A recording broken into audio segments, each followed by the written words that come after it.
A very happy Friday, everyone, on a Mother's Day weekend. I'm Chris Brown. This is your weekend review from ClarkCountyToday.com. And as you may have noticed, I'm out of the studio today. We're at the Richfield National Wildlife Refuge, one of the many beautiful outdoor recreation areas we can enjoy in Clark County. This wildlife refuge, which was established in the mid-60s, covers nearly 5,300 acres of grassland, forest, and marshes.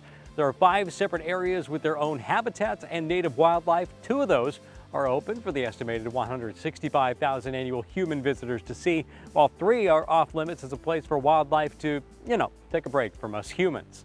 The refuge is also home to the most intact archaeological site on the lower Columbia River, showing evidence of at least 2,300 years of continuous human occupation here. You can see much of those archaeological treasures here at the Quatlapoto Plank House, which opened to the public in 2005.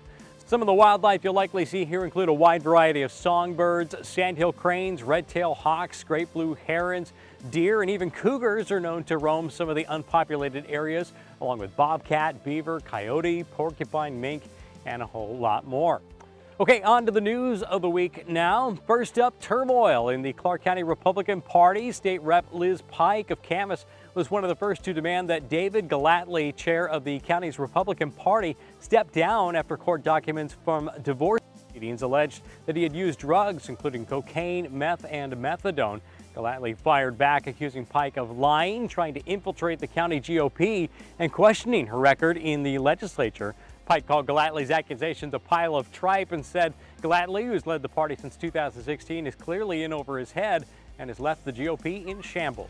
There was also plenty of fireworks over fireworks as July approaches. Reporter Eric Schwartz attended a work session for the Clark County Council in which they discussed possible new restrictions on fireworks usage. The county already limits days fireworks can be used south of 219th Street and could expand those north of that boundary. Councilor Julie Olson, whose home was damaged in a fireworks-related fire last year, said she was hoping for stricter regulations. It's likely Clark County's new rules, if adopted, would mirror those being considered by Battleground. The council there will vote later this month to reduce sales to 4 days and usage to July 3rd and 4th only, down from the current 8 days fireworks can be sold and used right now. It's a solution Councilmember Philip Johnson, who favors no new rules, said would likely make no one happy, which he added is probably the best they can hope for. Any rule changes for fireworks take a full year to go into effect, so nothing would change this coming July. Moving on, an essayist and author and a Pulitzer Prize winner walked into Fort Vancouver High School Tuesday night. Now, this is no joke. They went there to share the stage with student writers as part of Orpheus, a reading event now in its 5th year.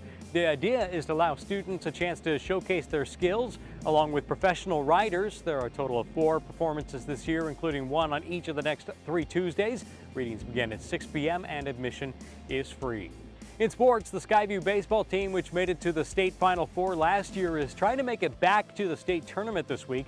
Reporter Paul Valencia tells us it's been a long work in progress.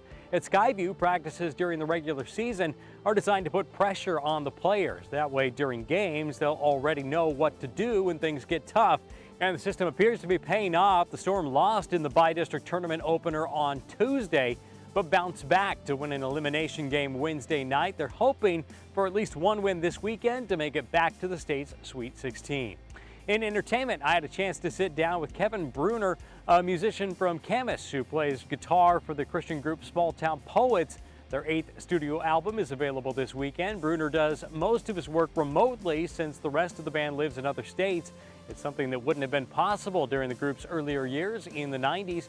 It also allows him to spend more time with his wife and kids here in Clark County. You can check out Say Hello from Small Town Poets, available now wherever you listen to music. Well, if you have a story idea you'd like to share, you can shoot us an email to news@clarkcountytoday.com or follow us on Facebook, Twitter, and Instagram to be part of the conversation.